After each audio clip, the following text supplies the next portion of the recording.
Muslim Indonesia. Kemudian yang kedua, ini ada data dari Kiai Hasyim Muzadi. Saya pernah ngaji di dalamnya tampilan Tuban, dan itu beliau sampaikan Kiai Budi di negeri ini ternyata saya riset ada 2 juta orang hafid itu. Padahal Timur Tengah yang lebih Filawiyah itu per negara paling banter 300.000. Di sini 2 juta. Kemudian itu imbang juga dengan pondok dan masjid-masjid itu dihitung, diteliti lewat YouTube bisa dilacak juga sekitar 2 juta masjid dan pondok pesantren.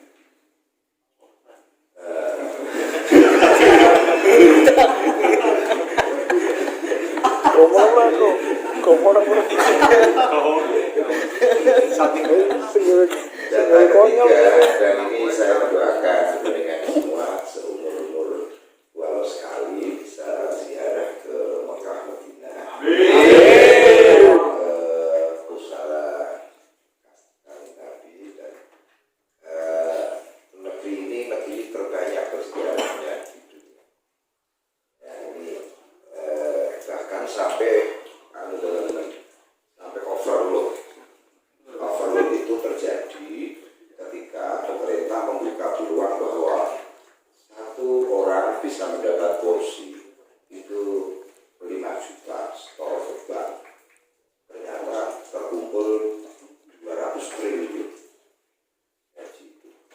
Nah, jadilah orang daftar sekarang, tapi berangkatnya berapa? 21 tahun. Itu efek dari mungkin pemerintah tidak memahami bahwa negeri ini negeri miskin. Ternyata uang 200 triliun dan itu diutang oleh BI untuk diberke dalam rumah tangga Indonesia, termasuk Jiwasraya, diutang, terus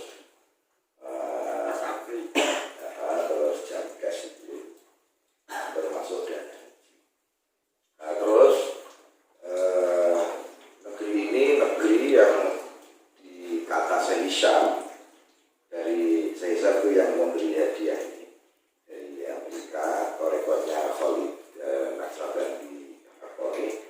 Saya senang datang ke Indonesia karena pertama memang Mekah Madinah saya pahami Rasulullah di sana, tetapi saya suka datang ke Indonesia karena di Indonesia itu saya saksikan di puncak gunung-gunung, di lembahnya, di bibir pantainya pasti ada majelis pengajian, dan di sana pasti didengarkan sholawat. Dan aku melihat Indonesia kalau digambarkan seperti bintang-bintang di langit mengitari rembulan purnama. Insya kabar dan negara ini. Terus data berikut adalah bahwa negeri kita ini negeri yang keragamannya tak terkira. Kemudian pulaunya dipisahkan, 17.000 pulau, tetapi kok di Ora-Arif Belanda juga nggak bisa, malah merdeka, Jepang nggak bisa, terus diganggu era-era Panglima, huru-hara politik, tidak bisa menjadikan Indonesia chaos. Mereka kecemin semua. Karena apa? Memang di sini secara kejiwaan dibaca oleh para pendahulu sebagai negeri Bhinneka Tunggal Ika, sebagai sesanti, dan dasarnya adalah Pancasila, dan itu berada di dalam dada burung Garuda. Garuda itu saya baca dalam kitab Mantiqutoen, itu ternyata raja dari segala burung, dan semua spesies burung pasti akan mencari rajanya, seperti rakyat ingin ketemu raja. Dan burung itu di kitab Mantiqutoen karangannya Al-Athor disebut simo. Nah, simo itu saya lihat di kamus ternyata Garuda, raja segala burung. Kalau burung yang bersifat fisik bertengger di ranting pohon, tetapi kalau burung Garuda karena itu misteri bertengger pada ranting-ranting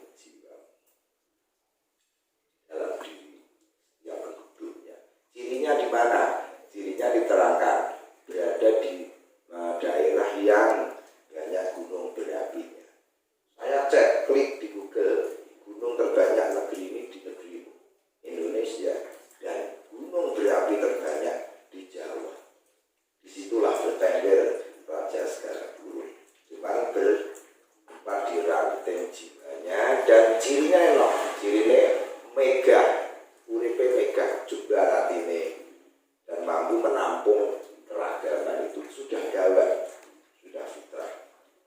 Nah itu beberapa yang saya sampaikan pada malam hari ini. Dan secara alam ini kita ini tidak sepanas Timur Tengah yang kadang-kadang 40 sampai 50 derajat, tidak sepanas itu, juga tidak sedingin Jepang. Kalau di Asia kan tidak musim dingin, air ini membeku, tidak panas enggak, dingin enggak, ini sudah sedang saja. Dan suasana yang rukun dengan Bhinneka Tunggal Ika itu ternyata bagian dari apa yang disebut Nabi, kalau ada suasana surga yang turun di bumi, wujudnya adalah rukun. Ya, jadi rukun itu bentuk dari suasana surga itu. Kemudian suasana itu tercermin pada kuliner. Kita ini punya negeri yang terbanyak rempahnya di dunia. Belanda menjajah di sini hanya alasan dia bisa menjual rempah di Eropa. Karena menjajah itu tertanda dia melarat kan. Orang biasa dijajah ya orang melarat, kami ya cukup. Lagi sana belum betul ya itu.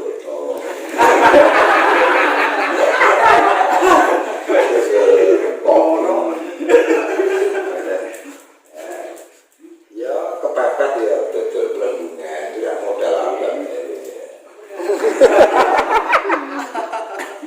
Tapi bertahan hidupnya itu tidak ada dua. Seandainya diukur secara rata-rata di belahan negara lain itu sudah wassalam. Tapi di sini enggak, bertahan hidup, cinta masih ada. Dan teman-teman perlu diketahui Ubud seperti itu menjadikan gagalnya embargo dari negeri asing yang pernah terjadi di negeri ini. Kenapa kok Indonesia tidak bisa diembargo? Ternyata kuatnya mikroekonomi di negeri ini. Coba betul Jawa Turek.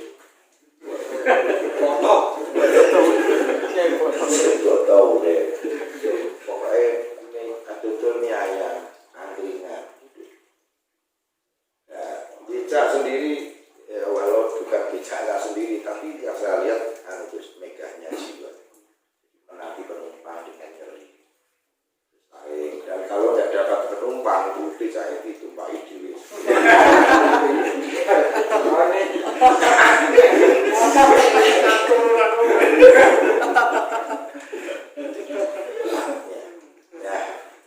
Dari data-data arkeologis ini menjadikan negeri ini sepertinya dituding oleh Kanjeng Nabi.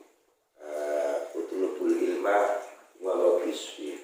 Memang satu sisi ada yang memaknai Shin itu Cina. Ternyata Cina itu kalau dikaitkan sejarah itu wilayah dinasti Sailendra. Jadi secara global Shin itu dinasti Sailendra yang pernah menguasai Asia. Iya. Nah, dinasti Sailendra itu diabadikan musik namanya slendro.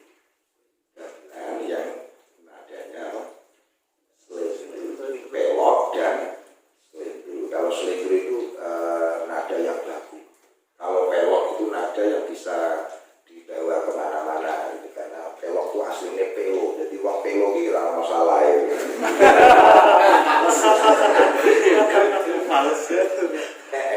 Pelok dan slendro. Ternyata slendro itu artefak yang menunjukkan bahwa di sini ada negeri yang pernah jaya secara peradaban, cuman menurut Quran tenggelam oleh banjir dan besarnya gempa. Ternyata negeri ini dicari oleh orang Barat. Katanya ini mereka menyebut Atlantis yang hilang.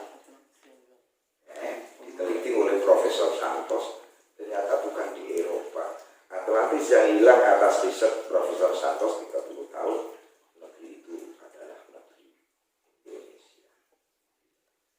Jadi Mbah Maimun tidak salah ketika beliau sebelum meninggal mendoa Indonesia ini akan menjadi mercusuar dalam kaitan hal tersebut.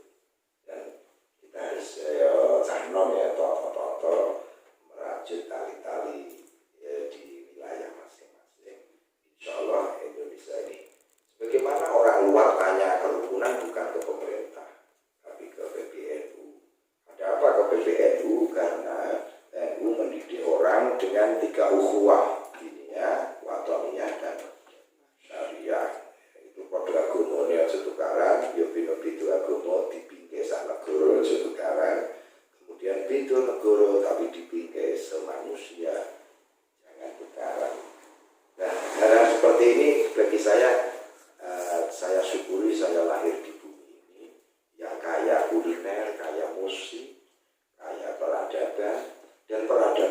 untuk mengalihkan kebiadaban.